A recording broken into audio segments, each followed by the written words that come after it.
दुनिया की बड़ी वैकल्पिक चिकित्सा पद्धतियों में से एक है होम्योपैथी, जो 85 से अधिक देशों में प्रचलित है तथा ये 100 करोड़ से अधिक लोगों के विश्वास का प्रतीक है। भारत में आज 3 लाख से ज्यादा रजिस्टर्ड होम्योपैथिक डॉक्टर, 258 होम्योपैथी महाविद्यालय, 300 से अधिक होम्योपैथिक दवा निर्माता कंपनियां हैं। वर्ष 1796। लाइक क्योर्स लाइक, समः सम समयति। Samuel Hahnemann.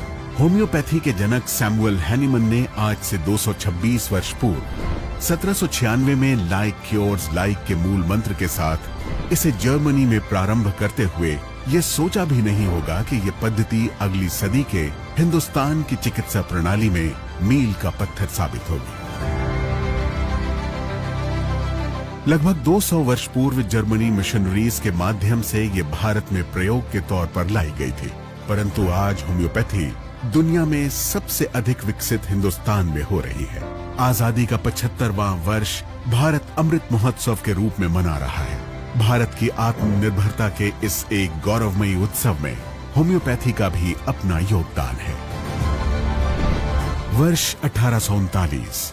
पंजाब के महाराजा रणजीत सिंह का इलाज होम्योपैथी के जनक सैमुअल हैनीमन के अनुयायी डॉक्टर होनी बर्गर ने सफलतापूर्वक किया। इसके बाद पूरे देश में इसकी ख्याति बढ़ने लगी।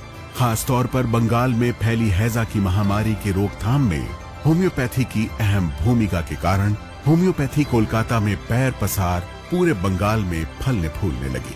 बाबू राजेंद्र लाल दत्त भारत के पहले होम्योपैथिक चिकित्सक थे, इसीलिए उन्हें भारतीय होम्योपैथी का जनक भी कहा जाता है। होम्योपैथी की पद्धति का ये आलम हुआ कि कई एलोपैथिक चिकित्सकों ने होम्योपैथिक को अपनाना शुरू कर दिया। डॉक्टर महेंद्र लाल सरकार पहले एलोपैथिक चिकित्सक थे जिन्होंने होम्योपैथी को अपनाया। होम्योपैथी से कई असाध्य बीमारियों के इलाज में चमत्कारिक परिणाम मिला तो इसका वर्चस्व पूरे देश में हो गया। इसी दौरान होम्योपैथी पद्धति के बारे में ज्ञान वृद्धि के लिए वर्ष 1881 में कोलकाता होम्योपैथी मेडिकल कॉलेज की स्थापना भी की गई। हिंदुस्तान में होम्योपैथी का सफरनामा। वर्ष 1948। संसद में होम्योपैथी चिकित्सा को मान्यता देने का प्रस्ताव पेश किया गया। वर्ष 1950। Doctor KG. सक्सेना को प्रथम राष्ट्रपति डॉक्टर राजेंद्र प्रसाद का निजी चिकित्सक नियुक्त किया गया। 10 अप्रैल 1955 डॉक्टर सैमुअल हैनीमन के जन्म दिवस पर विशेष डाक टिकट जारी किया गया। होम्योपैथिक वैधानिक एवं स्वायत्त निकायों की स्थापना का दशक। 1970 के दशक में राष्ट्रीय होम्योपैथी संस्थान की स्थापना के उपरांत होम्योपैथी का विस्तार बहुत तेजी से हुआ।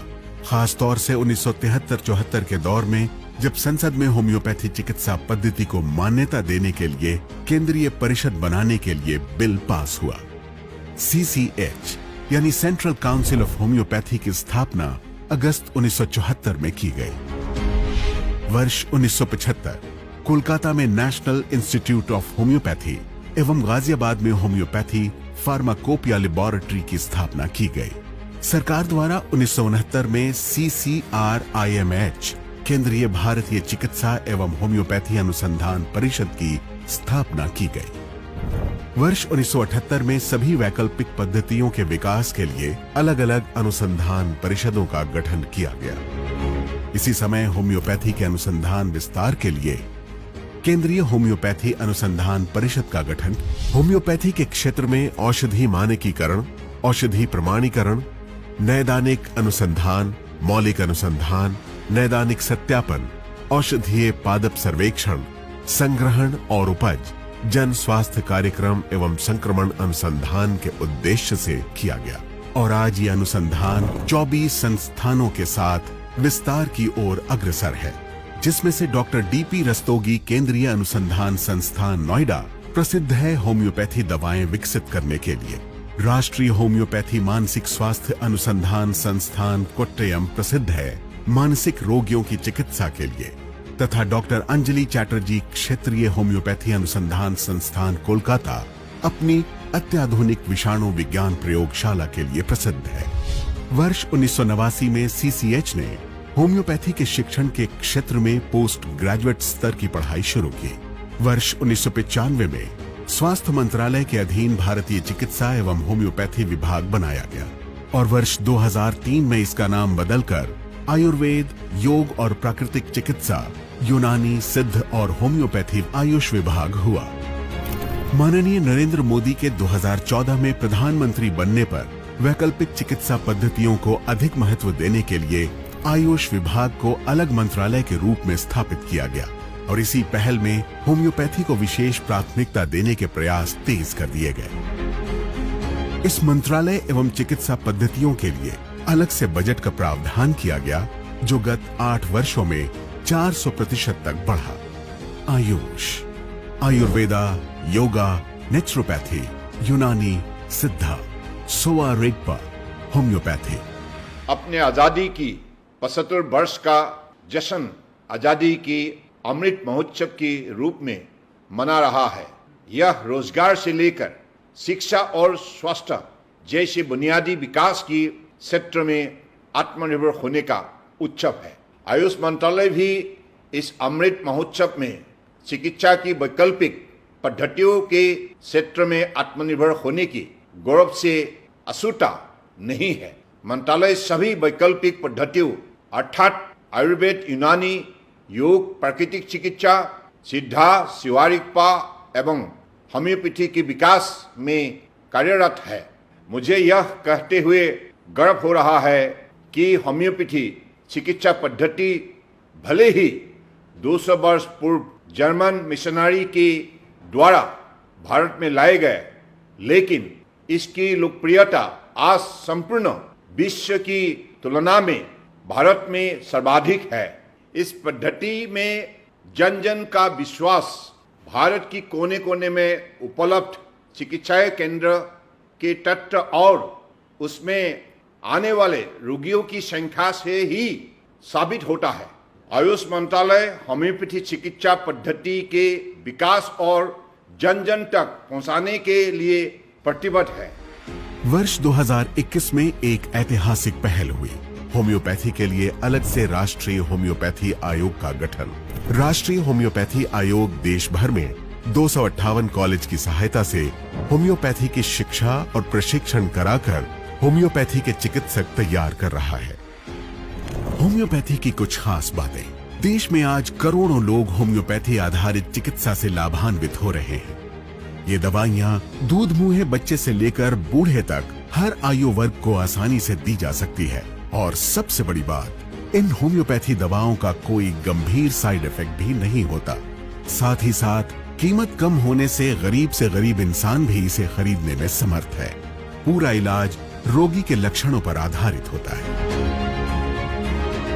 होम्योपैथी के विकास में योगदान के लिए देश के सर्वोच्च पुरस्कारों में से एक पद्मश्री से 7 होम्योपैथिक चिकित्सकों को सम्मानित किया जा चुका है। होम्योपैथी में बेहतर दवाओं की उपलब्धता के लिए सतत अनुसंधान किए जा रहे हैं तथा दवाओं में प्रयुक्त किए जाने वाली औषधि कृषि को भी प्रोत्साहित किया जा रहा है ताकि देश में निर्मित दवाइयां वैश्विक फार्माकोपियोल मानक के अनुरूप हो। सबको नमस्कार। भारत चिकित्सकीय रूप से विविधतापूर्ण देश है। राष्ट्रीय स्वास्थ्य नीति 2017 आधुनिक चिकित्सा और आयुष प्रणालियों दोनों के एकीकरण को बढ़ावा देती है। सरकार आयुष प्रणाली के बुनियादी ढांचे, शिक्षा तथा स्वास्थ्य देखभाल सेवाओं को जमीनी स्तर पर बढ़ावा देती है। इसे विश्व स्तर पर स्वीकार्य बनाने और भारत को कल्याण पर्यटन के लिए एक मंतव्य के रूप में स्थापित करने पर भी जोर देती है। मंत्रालय अपनी विभिन्न केंद्र प्रायोजित योजनाओं के माध्यम से भारत में होम्योपैथी को लोगों की पसंद का केंद्र बनाने तथा इसके विस्तार का समर्थन करता है। केंद्रीय होम्योपैथिक अनुसंधान परिषद होम्योपैथी में एक शीर्ष निकाय वैज्ञानिक अनुसंधान के विभिन्न पहलुओं में अनुसंधान के लिए जिम्मेदार है। राष्ट्रीय होम्योपैथी आयोग होम्योपैथी की शिक्षा और प्रशिक्षण को बढ़ावा देने के लिए गठित हुआ है और भारतीय चिकित्सा एवं होम्योपैथी भेषज संहिता आयोग दवाओं की गुणवत्ता मानकों की स्थापना के लिए जिम्मेदार है। आइए आजादी के अमृत महोत्सव में होम्योपैथी के उपयोग को बढ़ावा देकर विश्व को उत्तम स्वास्थ्य की सौगात दें।